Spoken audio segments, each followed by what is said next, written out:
are hereby placed under preventive suspension for a period not exceeding 90 days, effective immediately upon receipt of this resolution. The Chief PNP or his duly authorized representative is hereby directed to implement this order immediately and to submit proof of compliance to the Commission within 5 days upon receipt hereof. So ordered. Quezon City, Philippines.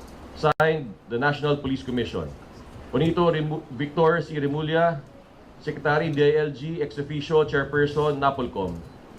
Attorney Rafael Vicente R. Calinisan, Commissioner, Vice Chairperson and Executive Officer. Attorney Ricardo P. Bernabe III, Commissioner. Attorney Beatriz Aurora A. Vega Cancio, Commissioner. Police Brigadier General Josefus G. Angan, retired, Commissioner. Police General Nicolas D. Torre III, ex officio, Commissioner. Attested by Director Mylene M. Egilos Caluya, Acting Staff Service Director, Legal Affairs Service.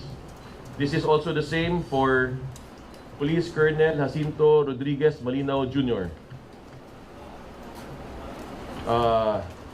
Dispositive portion. Wherefore, premises considered, the motion for preventive suspension filed by complainant Julie A. Patidongan is hereby granted, and thus Police Colonel Jacinto Rodriguez Malinaw Jr. is hereby placed under preventive suspension for a period not exceeding 90 days, effective immediately upon receipt of this resolution. Signed, the National Police Commission. Yun po. Nung pong Friday, na-receive din po ng mga respondents ang order po ng summary hearing officer commanding them, ordering them to answer within 7 working days yung po formal charge po na final ng Inspection, Monitoring, and Investigation Service or ating IMIS. And we are expecting their reply after 7 days.